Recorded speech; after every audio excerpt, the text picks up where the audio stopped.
Многие со мной согласятся, что так приятно поваляться в постели с перекусом под любимое кино. А чтобы принести все с первого раза, чай и вкусняшки, нам понадобится красивый, но не менее удобный поднос. А как его сделать из доступных материалов, смотрите в этом видео. Не забудьте поставить пальчик вверх, это очень поможет продвижению канала. Поднос делаю из тех вещей, которые завалялись у меня дома. Планшет остался от моей предыдущей учебы. Кусок круглой рейки и старый кожаный плащ, который отдала на переделке мама супруга. Для начала разбираю планшет на запчасти.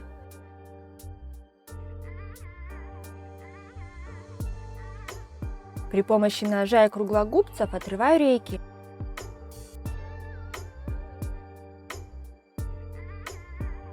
На фанере черчу максимальный размер, на котором будет самый красивый узор и минимум сколов и порезов.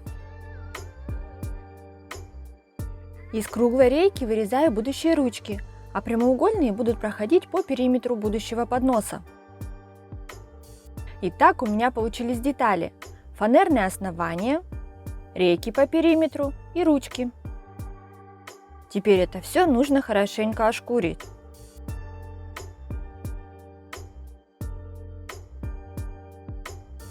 Подготовленные детали собираю на клей для дерева.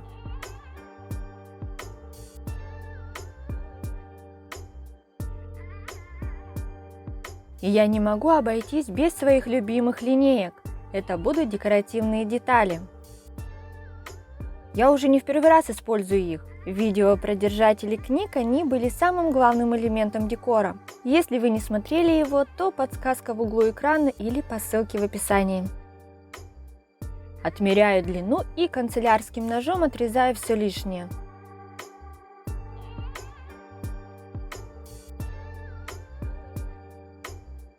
Также приклеиваю на столярный клей и закрепляю малярным скотчем. Благодаря линейкам получаются очень ровные и красивые края. Но на этом линейки не заканчиваются. После просыхания отрываю скотч и делаю рамочку, которая закроет шов.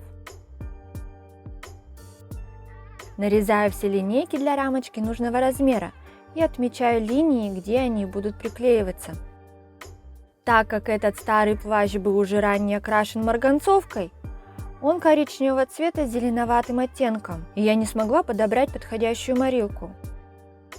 Поэтому решила сделать ее своими руками из марганцовки. В воду насыпаю марганец и размешиваю до полного растворения кристаллов. Получается очень красивая фиолетового цвета жидкость. И здесь происходит настоящее волшебство. Когда наношу кистью этот розово-фиолетовый раствор, он мгновенно превращается в коричневый, с зеленым оттенком в тот, который нужен. Так аккуратно покрываю этой смесью, немного заходя за намеченные линии.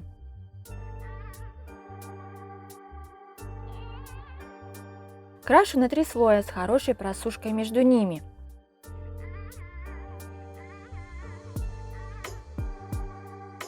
Но цвет мне захотелось приглушить, поэтому сверху нанесла слой черной водной морилки, эбеновое дерево.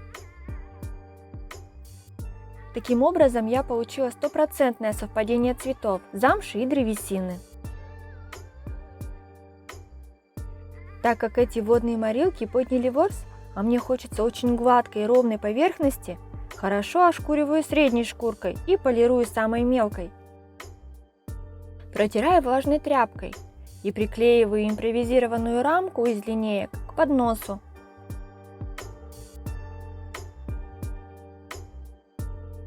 Покрываю лаком, а рабочую поверхность крашу в 3 слоя.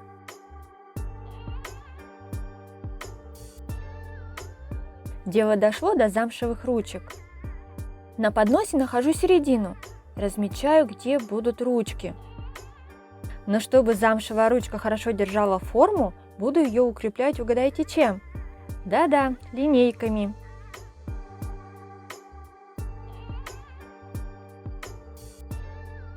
Из бумаги вырезаю полоску шириной 3 см и нахожу желаемую длину будущей ручки.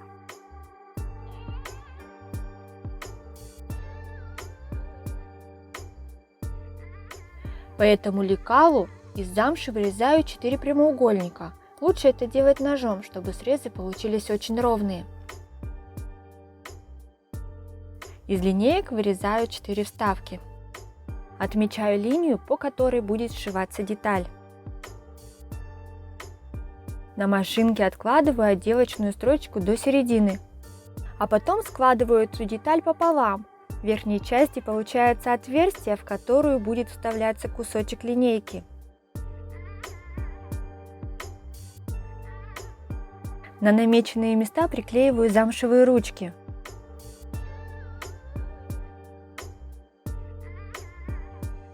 Просверливаю отверстие на линейках для того, чтобы впоследствии она не раскололась при забивании гвоздика. Вставляю кусочек линейки и приколачиваю его к подносу на маленькие гвозди. Так ручки будут держаться очень крепко. Сверху замшу приклеиваю по контуру на клей-момент.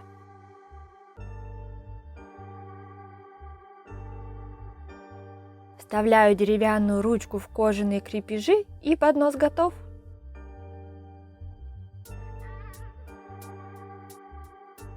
Вот так из таких невзрачных материалов может получиться очень теплый, уютный и домашний поднос.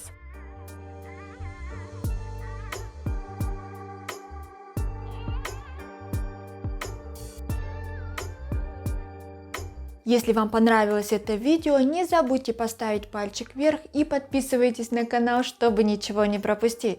На этом я с вами прощаюсь, до новых встреч!